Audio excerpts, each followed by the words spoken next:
आज आगे पीछे का कुछ भी सोचे बिना प्यार में अंधी होकर कोमल ने करण के साथ भागकर शादी की। जैसा प्लान किया था उस हिसाब से शहर से दूर एक ऊंची टेकड़ी पर मंदिर था। उसने कोमल को वहीं बुलाया था। वो भी तय वक्त पर पहुंच गई। खुद की शादी को लेकर उसके भी बहुत सपने थे, लेकिन आज सिर्फ और सिर्फ करण के लिए उसने घर की दहलीज हमेशा के लिए लांघ दी थी। माता पिता के सारे सपने मिट्टी में मिला दिए। वो क्या कर रही है इसका भी उसे बिल्कुल ख्याल नहीं था। प्यार में इतनी अंधी हो गई थी कि उसे करण के अलावा कुछ और दिख ही नहीं रहा था। प्यार में कितनी ताकत होती है ना, इंसान से क्या करा लेगा कुछ कह नहीं सकते। लेकिन करण कोमल से प्यार करता ही नहीं था। उसने उसे पाने के लिए और दोस्तों से लगाई हुई शर्त के कारण कोमल से दोस्ती का नाटक किया। 8 महीने पहले ही करण ने कोमल से दोस्ती का हाथ बढ़ाया था और आगे प्यार का नाटक किया। लेकिन वो बेचारी उस झूठे नाटक को उसका प्यार समझ बैठी। करण को छोड़कर मैं किसी और के बारे में सोच भी नहीं सकती, ऐसा उसने अपने घर वालों से साफ साफ कह दिया था। लेकिन वो भी अपने फैसले पर अड़े हुए थे और आखिर में घर वालों के विरोध को दरकिनार करते हुए, किसी भी तरह का विचार न करते हुए वो तय जगह पर पहुंच गई। करण के साथ 7 फेरे लेकर उसकी नई जिंदगी की शुरुआत हुई। करण के बारे में ज़्यादा कुछ ना जानते हुए अपने घर की दहलीज लांगी। लेकिन अब सही मायनों में उसका संघर्ष शुरू होने वाला था, क्योंकि सच उसके सामने था कि करण ने उसे फंसाया है। ये उसकी समझ में आ गया था। अपना 2 BHK फ्लैट है, ये झूठ बिना बताए ही उसकी समझ आ गया था, क्योंकि 1 रूम किचन यही उसका 2 BHK फ्लैट था, जहाँ एक बगल किचन बना लिया गया था तो दूसरी तरफ पर्दे लगाकर पार्टीशन करके अपनी अपनी प्राइवेसी संभाली जाती थी। एक एक करके विचारों के भंवर में जैसे फंस सी गई थी वो। घर में करण की माँ, 2 बहनें और एक कोने में व्हील चेयर पर बैठे उसके पिता थे। ये सब देखकर उसे धक्का सा लगा। लेकिन करण के घर वाले बहुत खुश थे, क्योंकि उन्हें पता था कि उनकी परिस्थिति को देख शादी तो दूर किसी ने रिश्ता तक नहीं बताया था। लेकिन कोमल जैसी लड़की करण को मिलना ये करण की किस्मत ही है, ऐसा घर वालों को लग रहा था। कोमल को तो अब रोना आ रहा था। बहुत रोकने की कोशिश की, लेकिन वो अपनी भावनाओं को रोक नहीं पा रही थी।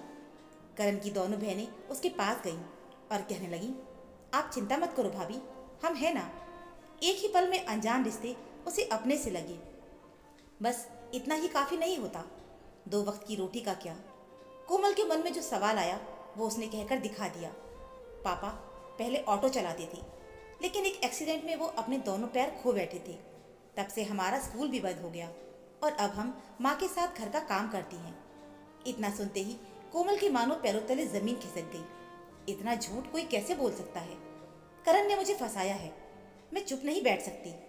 पुलिस स्टेशन जाने के लिए वो उठी। घर की दहलीज लांघने ही वाली थी कि उसके कदम रुक गए। एकटक बाहर देखते हुए सोचने लगी कि उसके बाद क्या। करण को सजा तो मिल जाएगी, लेकिन मैं मम्मी पापा के पास लौटकर तो नहीं जा सकती ना। भगवान, ये सब क्या हो गया? अब खुद ने जो किया है उसका तो बहुत पश्चाताप हो रहा था। कैसे बेवकूफ़ों की तरह मैंने ये सब किया। करण पर मैंने आंख मूंद करके विश्वास किया। देखा जाए तो इसमें गलती मेरी ही है। मैं प्यार में इतनी अंधी हो गई थी कि उसके सिवा मुझे कुछ नज़र ही नहीं आ रहा था। मम्मी पापा मुझे कितना समझा रहे थे, पर क्यों मैंने उनकी सुनी नहीं। शायद अब उसी की सज़ा मुझे ज़िंदगी भर भोगनी पड़ेगी। वैसे देखा जाए तो करण का घर इतना भी बुरा नहीं है। हाँ, हालात अभी बुरे हैं, लेकिन अगर मैं रिश्ता तोड़ भी देती तो क्या, मेरे जीवन की सारी आने वाली परेशानियां दूर हो जाएंगी। इससे अच्छा है कि मैं इन हालातों को सुधारने के बारे में सोचूं। हालांकि कोमल ने करण को दिल से माफ़ नहीं किया था, लेकिन उसके घर वालों को खुशी खुशी अपना लिया था। जिंदगी की एक नई शुरुआत उसने उन लोगों के साथ की थी। शुरुआत में सारी परिस्थितियों का सामना करने में थोड़ी दिक्कत आई उसे, लेकिन धीरे धीरे वो सीख गई। पहले खुद के बारे में सोचने वाली कोमल अब पहले परिवार वालों के बारे में सोचने लगी थी। गिनी चुनी चीज़ों में घर कैसे चलाते हैं अब वो नए सिरे से सीख रही थी। छोटी छोटी बातों में कैसे खुशी पाई जाती है वो अब अपनी नंदों से सीख रही थी। पहले मेरे पास सब कुछ था, लेकिन इस तरह की खुशी का अनुभव हुआ ही नहीं। कितनी अच्छी हैं ये दोनों, और माँ जी का तो स्वभाव ही अलग है। पापा जी का लाड़ प्यार उनकी आंखों से साफ झलकता है। सच में अब लगने लगा है कि करण के कारण ही मुझे इतनी अच्छी फैमिली मिली। अरे भाभी, क्या हुआ? कैसे ख्यालों में खो गई हो? अरे अरे, चाय फैल गई, देखना ज़रा। सॉरी, जल्दी जल्दी गैस बंद करके अपने ख्यालों से कोमल बाहर आई। कहाँ फैली चाय? सीमा दीदी आप भी ना, ऐसे कोई मजाक करता है क्या? तो और क्या करती, तुम पता नहीं कौन सी दुनिया में पहुंच गई थी। करण की छोटी बहन और कोमल का अच्छा सा रिश्ता हो गया था। दोनों में काफ़ी मजाक चलती थी। अपनी बहनों को, कोमल को ऐसे घुलते मिलते देखकर करण को बहुत अच्छा लगता था और अब सही में वो कोमल से प्यार करने लगा था। लेकिन ये उसे कैसे यकीन दिला जाए कि ये करण को समझ नहीं आ रहा था। शादी को करीब 1 महीना हो गया था, लेकिन अभी तक कोमल करण से ठीक से बात नहीं करती थी। उसने उसे फंसाया है, ये बात उसे अभी तक मन ही मन खा रही थी। लेकिन घर खर्च चलाना बहुत ही मुश्किल होता जा रहा था। लेकिन करण की बहनें और उसकी माँ कोमल को किसी चीज़ की कमी महसूस नहीं हो, इसका बहुत ज़्यादा ख्याल रखती थी। घर की परिस्थिति देखते हुए अब करण ने घर वालों के लिए और कोमल के लिए एक फैसला लिया। उसने अपने एक दोस्त के गैराज में काम करना शुरू किया और साथ ही घर में जैसे बन पड़ता मदद करने लगा था। कोमल की वजह से अपने बेटे में इतना बदलाव आ रहा है, ये देखकर करण के माता पिता को बहुत तसल्ली मिलती थी, जिस वजह से थोड़ा ही क्यों ना हो लेकिन घर खर्च में थोड़ा सहारा मिल रहा था। बहनें भाई से खुश थीं। भाभी की वजह से ही हमारे भैया में ये बदलाव आया है, ऐसा उनकी जुबान पर हमेशा ही रहता था। कोमल को भी करण के ऐसे काम करते देख एक अलग ही सुख की अनुभूति होती थी। लेकिन करण मुझसे प्यार नहीं करता, ये उसने मनी मन स्वीकार कर लिया था। पर उसके एक फैसले से उसकी ज़िंदगी बदल गई थी। पर उसी फैसले से उसे इतना प्यार करने वाला परिवार भी मिला था। हालांकि करण ने कोमल को फंसाकर उससे शादी की थी, लेकिन फिर भी वो इस घर में अच्छे से घुल मिल गई थी। घर वालों के इतने लगाव और लाड़ प्यार के कारण कभी कभी उसका गला भर आता था। पहले जैसा चैन का जीवन ना भी मिला हो, तब भी उसके मन में अब संतुष्टि थी, क्योंकि आज कितने ही परिवार हैं जहां अथाह संपत्ति होने के बावजूद भी उनके घर में, उनके जीवन में मानसिक शांति नहीं होती और ना ही संतुष्टि होती है। अब करण भी घर खर्च में हाथ बटाने लगा था, तो सभी को यकीन हो गया था कि अब घर की हालात ज़रूर बदलेंगे। ऐसे में एक दिन कोमल के माता पिता की नज़र कोमल पर पड़ी। दूर से ही उन्होंने कोमल को देखा।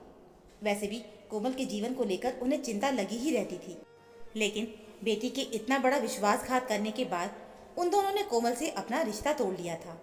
मना करने के बावजूद भी ऐसा करके उसने घर वालों का विश्वास कब का ही खो दिया था। लेकिन अगर ऐसा हो भी, अब उसे समझ आएगा कि जीने के लिए पैसों की ज़रूरत पड़ती है। कितने दिन वहाँ रह पाएगी देखेंगे। ऐसा कहने वाले कोमल के माता पिता उसे ऐसे स्तब्ध देख रहे थे। उन्होंने कभी सपने में भी नहीं सोचा था कि कोमल ऐसे हालातों में भी खुश रहेगी। वो अपनी दोनों नंदों के साथ बाजार में कुछ खरीदने आई थी। भाभी ये देखो ना, ये अच्छा लगेगा आप पर, ले लो इसे। छोटी ननद बहुत आग्रह करते हुए कोमल से कहती है। और वैसे भी भाभी तुम पहले से ही सुंदर हो और इस झुमके को पहनकर और सुंदर लगोगी। शायद कोई और बताता तो कोमल के माँ बाप का इन सब बातों पर विश्वास नहीं बैठता, लेकिन आज सब कुछ उनकी नज़रों के सामने था। उतने में कोमल की नज़र अपने माँ बाप पर गई। उससे रहा नहीं गया और वो उनके पास गई। उसे अपनी तरफ आते देख उन दोनों ने मुंह ही घुमा लिया। रुकिए पापा, ऐसे मुंह फेर कर मत जाइए। बात नहीं करोगे मुझसे? बात करने के लिए तुमने रखा ही क्या है अब? पापा, ज़रूरी नहीं है कि जीवन में लिया हर फैसला सही हो, लेकिन फिर ऐसा भी लगता है कि अगर उस समय वो निर्णय ना लिए होते तो जीवन की बहुत सारी चीज़ें मिस हो जाती। जीने के लिए पैसा चाहिए, ये सच है, लेकिन उतना सच ये भी है कि पैसों के बिना भी खुश रहा जा सकता है। ये मुझे नए तरीके से समझ आया। और उसी तरह कुछ लोग उद्देश्य ना होते हुए भी अपनी ज़िंदगी का हिस्सा बन जाते हैं, तो उसके पीछे भी कुछ तो भगवान ने भी सोच कर ही रखा होगा ना, ऐसा मुझे लगता है। मम्मी, तुम तो कुछ बोलो ना। इतने दिनों के बाद अपनी बेटी के मुंह से मम्मी सुनकर माँ का दिल भर आया, लेकिन पापा के डर की वजह से वो कुछ नहीं बोली। अब तो हमारी सुन लो और चलो घर, अभी भी समय नहीं गया। क्यों ऐसी लाचारी का जीवन जी रही हो? जो इंसान अपनी पत्नी को 2 वक्त का इंतजाम नहीं कर सकता, वो जिंदगी भर क्या संभालेगा तुम्हें? पापा, हालांकि हमारे पास आपके इतना पैसा नहीं है, लेकिन आप हमारे जितने खुश भी नहीं हो। कोमल की सारी बातें करण ने सुन ली थी और वो खुद को सच में किस्मत वाला समझने लगा था। आज सही मायनों में उसे अपनी गलती का एहसास हुआ। कोमल अगर मेरी ज़िंदगी में ना आई होती तो मैं जीवन का ये रंग देख ही नहीं पाता। वो अगर हंसते हंसते मेरे लिए सब कुछ स्वीकार कर सकती है, तो मैं भी उसके लिए कुछ भी कर सकता हूँ। और शायद अगर उस समय झूठ नहीं बोला होता तो आज ये सुख के दिन कभी ना आए होती। देखो कोमल, मानता हूँ कि तुम सुखी हो, हमारा कुछ कहना नहीं है, लेकिन आसान नहीं है ऐसे जीना। अरे, छोटी छोटी चीज़ों के लिए अगर संघर्ष करना पड़ता होगा तो क्या फ़ायदा उस आनंद का। मानती हूँ पापा, लेकिन इसी संघर्ष में जब अपनों का भी साथ हो तो क्या वो काफ़ी नहीं है। जाने दो, तुम्हें समझाने में कोई फ़ायदा नहीं है। और वैसे भी तुम्हें जो करना था वो तो तुमने किया ही ना। तुम्हारी नज़र में अब हमारी कोई कीमत ही नहीं रह गई। लगा था कि तब नहीं तो कम से कम अब तुम्हें अकल आ गई होगी, पर जाने दो। चलो, जीना तो इसे इसके हिसाब से। इतना कहकर कोमल के माता पिता वहां से चले जाते हैं। माँ की आंखों में बेटी के लिए ममता साफ नजर आ रही थी, और साथ ही अभिमान भी। करण को सब सुनकर बहुत अच्छा और गर्व महसूस हुआ, लेकिन कोमल अंदर से दुखी थी। मम्मी पापा, एक ना एक दिन आपको मेरी बातें ज़रूर सही लगेंगी, मुझे विश्वास है। उसी दिन कोमल ने मन में ठान ली थी कि अगर मेरे ससुराल वाले मेरे साथ हैं तो घर के हालात ये दिन सब ज़रूर बदलेंगे। घर जाने के बाद कोमल सभी से कहने लगी कि अब तक जैसे आपने मेरा साथ दिया है, आगे भी मुझे ऐसा ही साथ देना। भाभी, तुम बिल्कुल भी चिंता मत करो, हम सभी तुम्हारे साथ हैं। लेकिन तुम करने क्या वाली हो? मैं कॉम्पिटिटिव एग्ज़ाम के लिए आज से तैयारी शुरू करूंगी, लेकिन उसके लिए ना तो मेरे पास कोई किताब है और ना ही कोई दिशा दिखाने वाला। बस इतना ही ना। रुको ज़रा भैया, आपका एक दोस्त कुछ समय पहले कलेक्टर बना था ना, याद है आपको? देखो ना ज़रा पूछताछ करके। भाभी, आपने बहुत सही फैसला लिया है। हम तो पढ़ाई पूरी नहीं कर पाए, लेकिन आपकी पढ़ाई के लिए हम आपका पूरा सपोर्ट करेंगे।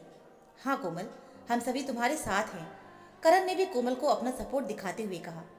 करीब 4-5 दिन तक कोमल ने उस कलेक्टर दोस्त के बारे में जानकारी निकाली, और कैसे ये परीक्षाओं की तैयारी करते हैं वो सब भी इकट्ठा किया। और फिर शुरू हुई इनकी तैयारियों में लगने वाली किताबों के लिए पैसे का इंतजाम करने की जद्दोजहद। कोमल की ननद, जो कुछ उन्हें हाथ खर्च के पैसे मिलते थे, चाहे वो 20 रुपये हो या 50 हो या फिर 100 रुपये, वो खर्च ना करके अपनी अपनी गुल्लक में डालती थी। किसी भी तरह विचार ना करते हुए दोनों बहनों ने अपनी गुल्लक फोड़ दी थी, पर उसमें भी ज़्यादा पैसे नहीं थे। माँ ने भी जो थोड़े बहुत पैसे इकट्ठे किए थे वो भी दे डाले। व्हील चेयर पर बैठे करण के पापा, उनके पास 500 रुपये थे, उन्होंने भी दे डाले। परिवार वालों का ये रूप देखकर कोमल का गला भर आया था।